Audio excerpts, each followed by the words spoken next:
ہمیں زیادہ معلومات نہیں ہیں، کیونکہ انہوں نے بہت کم ٹائم رسول پاک صلی اللہ علیہ وسلم کے ساتھ گزارا تھا شادی کے بعد، اور اس لیے ہمارے پاس ان کے بارے میں زیادہ معلومات نہیں ہیں۔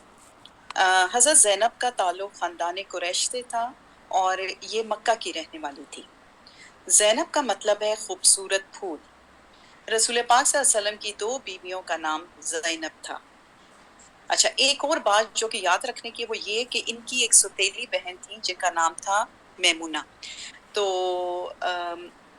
ان کے انتقال کے بعد پھر رسول پاک صلی اللہ علیہ وسلم کی جو آخری بیوی تھی ان کا نام تھا حضرت میمونہ، تو وہ ان کی سوتیلی بہن تھی، ان سے ان کی شادی ہوئی تھی۔ اچھا، اب ان کی شادی کے بارے میں دیکھ لیتے ہیں۔ حضرت زینب کی آپ صلی اللہ علیہ وسلم سے شادی سے قبل 3 اور شادیاں ہوئی تھیں۔ پہلی شادی ان کی رسول پاک صلی اللہ علیہ وسلم کے کزن سے ہوئی، اور مگر وہ پھر کسی وجہ سے چل نہ سکی اور طلاق پر جا کر ختم ہو گئی۔ پھر اس کے بعد جو ان کی دوسری شادی ہوئی تھی وہ ایک صحابی تھے، اور لیکن وہ غزوہ بدر میں شہید کر دیے گئے، تو پھر اس مرتبہ وہ بیوہ ہو گئی۔ تیسری ان کی جو شادی ہوئی وہ رسول پاک صلی اللہ علیہ وسلم کی جو بیوی تھی زینب بنت جہش، ان کے بھائی عبداللہ بن جہش کے ساتھ ہوئی تھی، لیکن غزوہ احد میں وہ بھی شہید ہو گئے۔ اور جیسے آپ کو پتہ ہوگا کہ حضرت حمزہ کی جو ڈیتھ ہوئی تھی اور کی جو شہادت ہوئی تھی، تو اسی کے ساتھ حضرت عبداللہ بن جہش کی بھی شہادت ہوئی تھی، تو ان دونوں کو پھر ایک ہی قبر میں دفن کیا گیا تھا۔ اچھا، اس کے بعد حضرت زینب شادی نہیں کرنا چاہتی تھی، اور یہ چاہتی تھی کہ بس اب میری اور شادی نہ ہو اور بس میں اپنی زندگی اسی طرح اللہ کی یاد میں گزاروں، مگر یہ معاملہ انہوں نے اللہ تعالیٰ پر چھوڑ دیا۔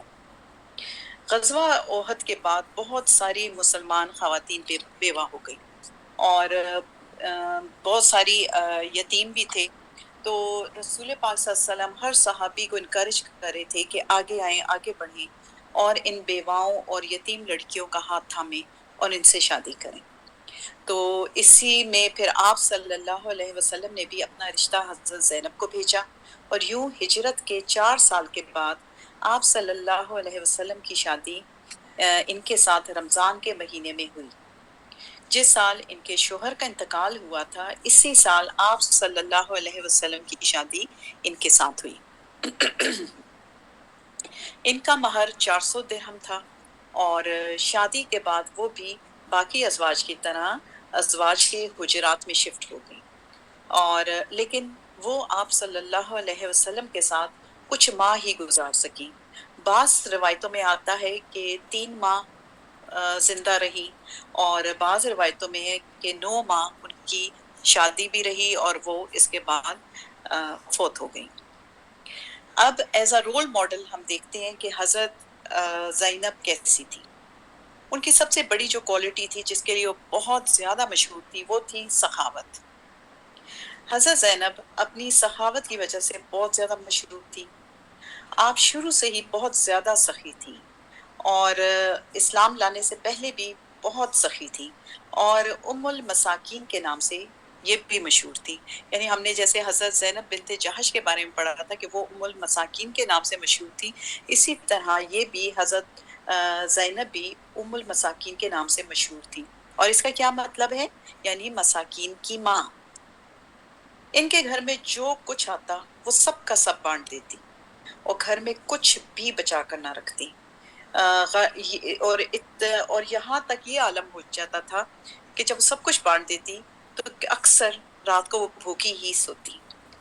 مکہ میں بھی وہ ایسا کرتی تھی، اور جب وہ ہجرت کرنے کے بعد مدینہ آئیں تو تب بھی ان کا یہی حال تھا، اور آپ صلی اللہ علیہ وسلم کو ان کی یہ کوالٹی بہت زیادہ پسند تھی، اور اس بات کی وجہ سے آپ حضرت زینب سے بہت زیادہ متاثر تھے۔ چونکہ آپ صلی اللہ علیہ وسلم خود بھی بہت زیادہ سخی، آپ کو پتہ ہے مشہور تھے کہ رسول پاک صلی اللہ علیہ وسلم سے زیادہ سخاوت کرنے والا تو کوئی تھا ہی نہیں۔ اور رمضان میں تو پھر جب کہتے ہیں کہ رمضان کا مہینہ آتا تو رسول پاک صلی اللہ علیہ وسلم تو سخاوت کی انتہا کر دیتے تھے، اور پھر سوچیں کہ ایسے میں حضرت زینب کی سخاوت اور ادھر رسول پاک صلی اللہ علیہ وسلم کی سخاوت، تو پھر آپ سوچیں دونوں کے گھر کا حال کیا ہوگا۔ پھر دوسری کوالٹی وہ بہت نیک انسان تھی، بہت زیادہ دوسروں کا خیال رکھنے والی، ہر ایک کے ساتھ احترام اور محبت سے پیش آتی۔ تین کوالٹیز جو ان کے اندر بہت زیادہ تھیں، وہ تھیں، ایک تو یہ تھی کہ بڑی پاک اور پیور قسم کی ہستی تھی اور بہت نیک اور پاک باز خاتون تھی۔ پھر دوسری چیز ان میں اللہ کا ڈر بہت زیادہ تھا اور ان کو یہی ہوتا تھا کہ میں ہر کام بڑا سوچ سمجھ کے اور بڑا ناپ تول کے کرتی کہ کہیں یہ نہ ہو کہ میں کوئی ایسا غلط کام نہ کر جاؤں کہ جس سے میرا اللہ مجھ سے ناراض ہو جائے، یا میں کوئی ایسا کام نہ کروں کہ جس سے میرا یہ عمل جو میں کر رہی ہوں نیکی کا کہیں یہ اللہ تعالیٰ کے ہاں قبول ہی نہ ہو۔ تو ہر چیز کا بڑا اللہ کا خوف رکھتی تھی دل میں۔ دوسرا ایک اور چیز ان کے بارے میں تھی کہ وہ بہت زیادہ لوگ ان کے بارے میں جانتے نہیں تھے، مشہور نہیں تھی، کیونکہ حالانکہ اتنی کوالٹیز ان میں تھی اچھی، لیکن پھر بھی وہ مشہور نہیں تھی۔ جیسے اگر آپ دیکھیں کہ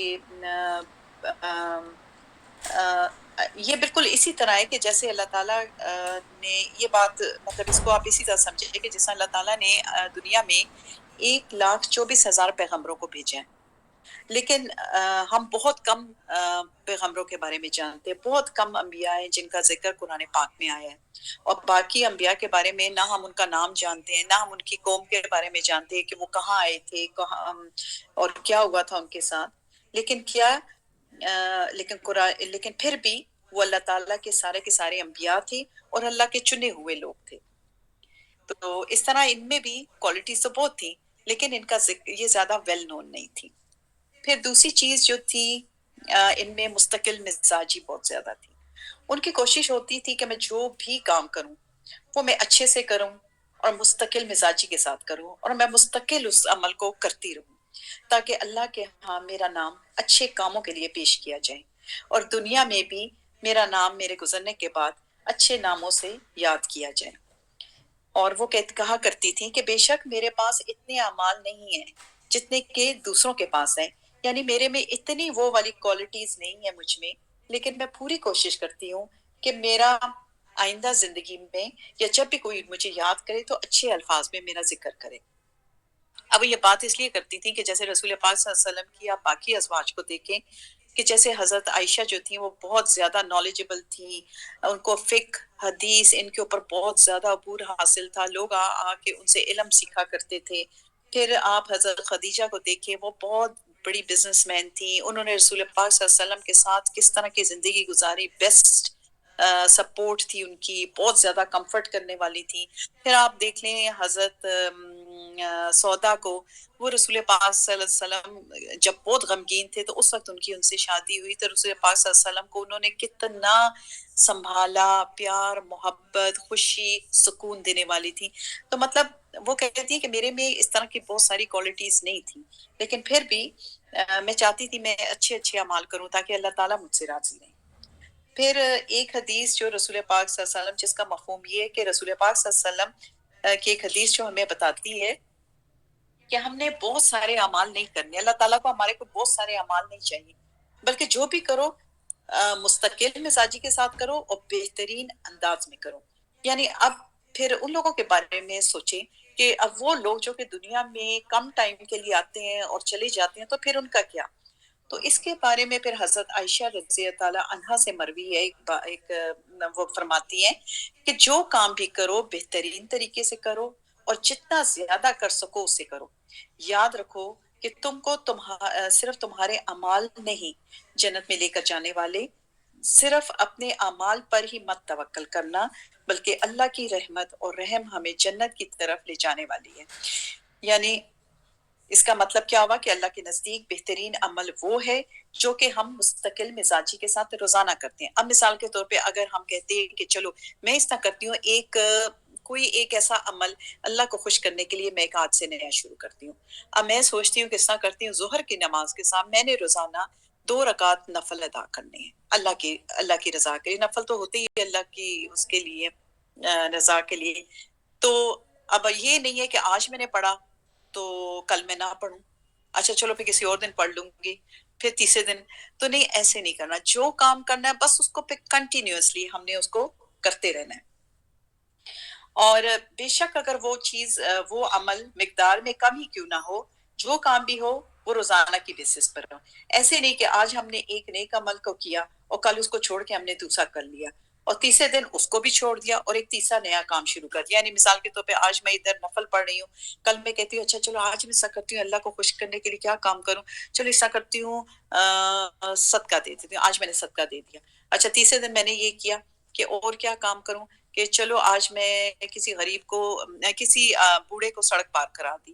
نہیں، جو کام بھی کریں ایک کو پکڑے مستقل مزاجی کے ساتھ کریں، پھر دوسرا کام کو پکڑے، بے شک باقی اعمال بھی کریں لیکن مستقل مزاجی کے ساتھ ایک کریں دو کریں پھر اس کو بڑھائیں، ٹھیک ہے نا؟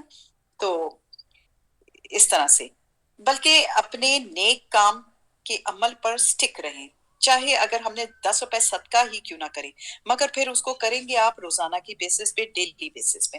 یہ ویسے میں نے بھی ایک دفعہ ایک صدقہ باکس بنا کے رکھا تھا اور میں روزانہ اس میں 10 روپے 20 روپے جو میرے ہاتھ لگتے میں ڈالتی تھی اور کافی سالوں تک میں کرتی رہی، پھر مجھ سے یہ عادت چھوٹ گئی۔ تو یہ کہ اللہ تعالیٰ کے صدقہ آپ کو پتہ، اللہ کے غصے کو بھی کم کرتا ہے، تکلیفیں بلائیں مصیبتیں ان سب کو ٹالتا ہے، تو صدقہ ایک بہترین عمل ہے، اس کو ہم شروع کر سکتے ہیں کہ روزانہ کی بیسس پہ ہم 10 روپے ڈالنے چلیں۔ اچھا ایک حدیث ہے کہ آپ صلی اللہ علیہ وسلم کا فرمان ہے کہ جب اللہ تعالیٰ کسی سے محبت کرتے ہیں تو اس کو اتنا میٹھا بنا دیتے ہیں کہ جس طرح کہ اس پر شہد انڈیل دیا گیا ہو۔ تو انہوں نے پوچھا کہ کس طرح سے شہد ڈال دیں گے اللہ ہمیں میٹھا بنانے کے لیے؟ تو رسول پاک صلی اللہ علیہ وسلم نے فرمایا کہ شہد سے مراد اللہ تعالیٰ اس کو نیک اور اچھے کام کرنے کی توفیق عطا فرمائیں گے اس سے پہلے کہ وہ دنیا سے چلا جائے، اور جب وہ نیک اعمال کر رہے ہوتے ہیں تب ان کو دنیا سے اٹھا لیا جاتا ہے۔ اب اس طرح کے واقعات اگر آپ دیکھیں تو ہمیں بہت روزمرہ کی زندگی میں ملتے ہیں کہ جہاں ہم سنتے ہیں رسول اللہ صلی اللہ علیہ وسلم کے ٹائم پہ بھی کہ جہاں لوگوں نے اسلام قبول کیا، کہ ایک شخص نے اسلام قبول کیا اور 3 دن کے بعد وہ فوت ہو گیا۔ اسی طرح ہم سنتے ہیں کہ مثال کے طور پہ کوئی ایک بڑا نیک بندہ تھا، اس نے اپنا سارا مال ڈونیٹ کر دیا اور پھر پتہ چلتا ہے کہ جی بھائی وہ تو 2 دن کے بعد فوت ہو گیا۔ تو اسی طرح اللہ تعالیٰ جو ہے تھوڑے اعمال بھی ہوں اگر آپ کے، لیکن وہ آپ اگر مستقل بیسس پہ کر رہے ہیں تو اللہ تعالیٰ اس کو قبول فرماتے ہیں۔ حضرت زینب بہت زیادہ خیال کرنے والی خاتون تھیں، غریبوں کی مدد کرنے والی، اور اتنی اچھی تھیں کہ دیکھیں آج بھی ہم بیٹھ کے جو کہ حالانکہ اتنی مشہور بھی نہیں ہے، ان کے بارے میں زیادہ انفارمیشن بھی نہیں ہے، آج بھی ہم بیٹھ کے ان کی بات کر رہے ہیں۔ ضروری نہیں ہوتا کہ کوئی شخص بہت زیادہ مشہور ہو، انسان کا اللہ کی نظر میں بڑا ہونا ضروری ہے۔ اب ان کی وفات کو دیکھ لیتے ہیں کہ ان کی وفات کیسے ہوئی۔ حضرت زینب کی وفات آپ صلی اللہ علیہ وسلم سے شادی کے 9 ماہ بعد، اور بعض مفسرین کے مطابق ان کی شادی آپ صلی اللہ علیہ وسلم سے کے ساتھ 3 ماہ کے بعد ہوئی۔ مطلب بعض جگہ پہ کہ آپ کے ساتھ جب شادی ہوئی تو 3 ماہ بعد ہی فوت ہو گئی، اور بعض جگہوں پر ہے کہ نہیں یہ 9 ماہ بعد فوت ہوئی۔ اور رسول پاک صلی اللہ علیہ وسلم کی زندگی میں ان کی 2 ازواج ایسی تھی، 2 بیویاں ایسی تھی جو کہ ان کی زندگی میں فوت ہو گئی تھی۔ ایک تو حضرت خدیجہ رضی اللہ تعالی عنہا تھی، اور پھر دوسری حضرت یہ تھی حضرت زینب بنت خزیمہ۔ اور آپ صلی اللہ علیہ وسلم نے ان کی نماز جنازہ خود پڑھائی اور اپنے ہاتھوں سے ان کو دفن کیا۔ حضرت زینب جو ہیں یہ جنت البقیع میں دفن ہیں، اور آپ ان کے ساتھ تھی رسول پاک یہ سب سے پہلے نمبر پہ ان کی قبر ہے وہاں پہ، اور پھر ایک لائن سے پھر باقی تمام ازواج کی قبر ہے۔ اب حضرت خدیجہ کی قبر کے بارے میں مجھے نہیں پتا، وہ مکہ میں کہیں ہے، تو باقی تمام ازواج کی یہاں پر ہے۔ 30 سال کی عمر میں اور بہت چھوٹی عمر میں انہوں نے وفات پائی، صرف 30 ایئرس کی تھی، صرف 30 سال کی۔ اچھا اب ہم دیکھ لیتے ہیں کہ ان سے ہم نے آج کے اس سے ہم نے کیا سبق سیکھا کہ ایز اے رول ماڈل ان میں کیا کوالٹیز تھیں۔ سب سے پہلی تو یہ تھی کہ وہ بہت زیادہ سخی تھیں، اور اسی لیے وہ ام المساکین کے نام سے مشہور تھی، یعنی مساکین کی ماں۔ پھر دوسری کوالٹی بہت نیک انسان تھی۔ تیسری کوالٹی اللہ کا بہت زیادہ ڈر تھا ان کے اندر، بہت ڈرنے والی تھی۔ تیسری کوالٹی بہت مستقل مزاج تھی، اور جو بھی کام کرتی ہیں اس کو مسلسل کرتی تھی، یعنی جو بھی نیکی کا کام کرتی۔ اور جو پھر اس کے بعد کوالٹی کیا تھی کہ کوشش تھی کہ دنیا میں میں نیک اعمال کروں کہ میرا نام اچھے لفظوں میں یاد کیا جائے۔ پھر ایک اور کوالٹی یہ تھی کہ وہ زیادہ مشہور نہیں ہیں، زیادہ ان کے بارے میں ہمارے پاس معلومات نہیں ہیں اور زیادہ مشہور نہیں تھی۔ پھر ایک اور کوالٹی، پھر ہم نے اور کیا سیکھا ان کے بارے میں کہ آپ صلی اللہ علیہ وسلم کے ساتھ بہت تھوڑا ہی عرصہ گزرا، اور لیکن آپ صلی اللہ علیہ وسلم کے ساتھ بہت اچھا ٹائم ان کا گزرا اور پھر فوت ہو گئی۔ اور ایک اور کیا سیکھا ہم نے کہ آپ صلی اللہ علیہ وسلم کی زندگی میں ہی انہوں نے وفات پائی۔ بس ان کے بارے میں اصل میں زیادہ انفارمیشن نہیں ہے، کیونکہ زیادہ تر روایات میں یہی آتا ہے کہ صرف 3 ماہ انہوں نے زندگی پائی تھی شادی کے بعد، اور پھر اس کے بعد ان کا انتقال ہو گیا تھا۔ اچھا، ہمارے پاس چونکہ ٹائم ہے تو میں سوچ رہی تھی کہ ہم نے ابھی تک جتنی رسول پاک صلی اللہ علیہ وسلم کی ازواج کی ہیں ان کو تھوڑا سا ہم ایک وہ کر لیتے ہیں، تھوڑا سا کیا کرتے ہیں، تھوڑا سا ریوائز کر لیتے ہیں۔ تو سب سے پہلے نمبر پہ رسول پاک صلی اللہ علیہ وسلم کی شادی ہوئی تھی حضرت خدیجہ کے ساتھ، دوسرے نمبر پر حضرت سودا، تیسرے نمبر پر حضرت عائشہ، چوتھے نمبر پر حضرت حفصہ، پانچویں نمبر پہ آج ہم نے پڑھا حضرت زینب بنت خزیمہ۔ اس کے بعد چھٹے نمبر پر آتی ہیں حضرت ام سلمہ۔ حضرت ام سلمہ کا جو ہوگا لیکچر اس کو ہم 2 حصوں میں کریں گے، کیونکہ کافی لمبا لیکچر ہے، ان کے بارے میں بہت ساری انفارمیشن ہے، تو بڑا انٹرسٹنگ ہے ان کے بارے میں، تو ہم ان کو 2 لیکچرز میں ڈیوائیڈ کریں گے، پہلا حصہ اور پھر شادی کے بعد ان کا دوسرا حصہ۔ اچھا، تھوڑا سا ذرا اس کو ریکیپ کر لیتے ہیں ان کی باقی ازواج کے بارے میں۔ حضرت خدیجہ کے بارے میں تھوڑی سی کوالٹیز کو دیکھ لیتے ہیں۔ رسول پاک صلی اللہ علیہ وسلم کی سب سے پہلی بیوی تھیں، انتہائی مالدار تھیں، بزنس وومن تھیں، پرنسس آف قریش کے نام سے مشہور تھیں۔ ان کے قافلے جب جاتے تھے تو سب کا قافلہ، ان کے سامان، تجارتی سامان کا قافلہ ایک طرف اور باقی تمام مکہ کے تاجروں کا قافلہ ایک طرف ہوتا تھا، یعنی اتنا زیادہ مالدار تھی ہے۔ پھر ان کی ایک اور کوالٹی، سب سے پہلی خاتون جو کہ اسلام جنہوں نے اسلام ایکسیپٹ کیا، سب سے پہلی انسان رسول اللہ صلی اللہ علیہ وسلم کی دعوت پہ انہوں نے قبول کیا اسلام، بہت زیادہ چیریٹی دینے والی تھی، اور آپ کی ان کی ایک اور کوالٹی کہ آپ صلی اللہ علیہ وسلم کی ساری اولاد ان سے ہوئی، انہوں نے ہمیشہ آپ کو سپورٹ کیا۔